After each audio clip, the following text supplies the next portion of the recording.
Okay, question 5, let's go. So we've got a tuning fork. I'm going to hit that on something that's going to make a sound. So why is it going to make a sound? Well, essentially the tuning fork will vibrate. So very quickly, kind of too fast really for you to see, it will vibrate backwards and forwards.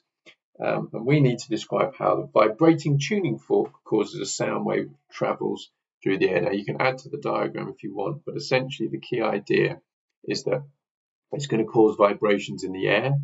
So vibrations in the air. Tuning fork goes backwards and forwards. That knocks into particles of air, causes them to vibrate. And the key idea is knowing that sound is a longitudinal wave. Okay, and then being clear what that means in terms of direction of travel. So the vibrations in the air are in the same direction or parallel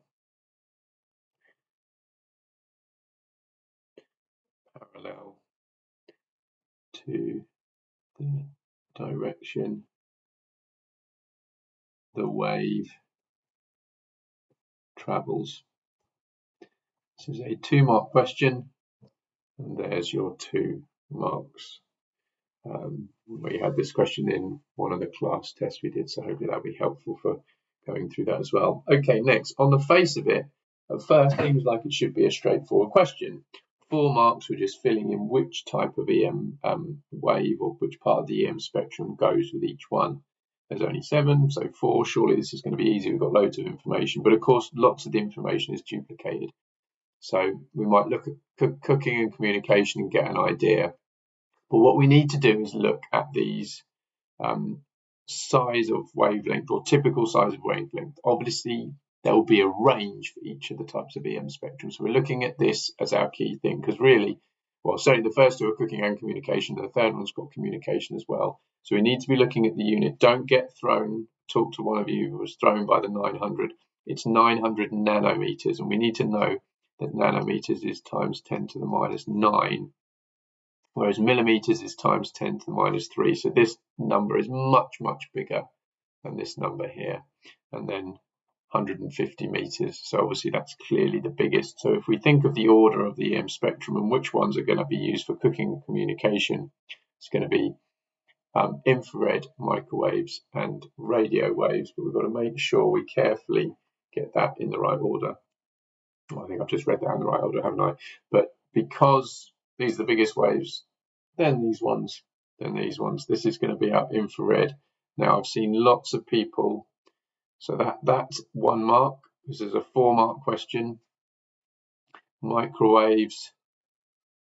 I can't tell you how many times I've seen these the other way around, and obviously you kind of got the right idea, but no marks if you put these the wrong way around. So infrared, microwaves, radio waves. And then again, we think this should be easy. Medical scanning, and obviously hopefully what jumps to mind is gamma rays and x-rays. Why is it not x-rays? Well, you're not expected to remember the exact ranges, you expect to compare them. So if you've got these here, you should know that microwaves have a bigger wavelength than infrared radiation, and that radio waves have a bigger wavelength than microwaves. But here you wouldn't be expected to know what the wavelength of gamma rays are, but what you should know is that gamma rays are produced in the nucleus of an atom and X-rays are not. So this is gamma. There we go, and there's your 4 marks. All right, and then we have a 3-mark question. This is a really, really tricky one. I rarely see this get all 3 marks on the first time round. So this is a 3-mark question. And it's talking about white light crossing a boundary between air and glass.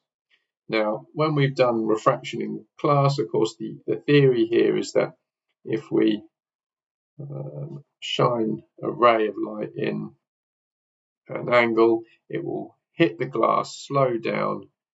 I haven't done that very well. I should really be using a ruler.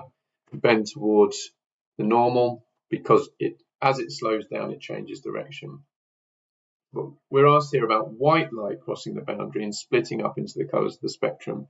So what you might also have done is got a prism and shone white light into it and got out different colours of the spectrum of the rainbow. Now, why does that happen? So you've got to use a bit of thought here. White light, if we draw kind of the extremes, if we had a white light, we have blue one end, red at the other, and of course everything else in between. And therefore we've got different wavelengths. So white light, let's push this up a bit, white light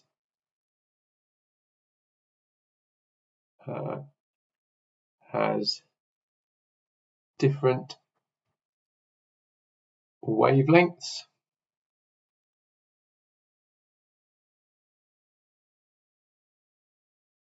Now, so long as we've said wavelengths here, you can say colours, but at some point you have to say wavelengths. So white light has different wavelengths,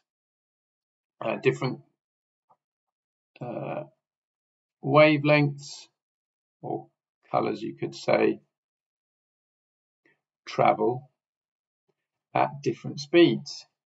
So when they refract inside the glass, depending on the colour, they're going to refract by different amounts. Therefore, they refract by different amounts. Okay, so red light refracts less than blue light because the change of speed is different. So white light has different wavelengths travel at different speeds, therefore they refract by different amounts. So 1, 2, 3 marks there. That's a really challenging question, as I say. I don't often see 4 marks on that one. So if you did get that in the test, that was amazing. You could use frequency instead of wavelength, but there has to be at some point. If you say colours, that's fine. You could get 2 out of 3, but you need to say frequency or wavelength at some point in order to get all 3 of those marks. Okay, that is question 5. I'm going to pause it there. If you want more, get some views in there, stick some likes on, and I'll know that you want me to keep going. All right, see ya.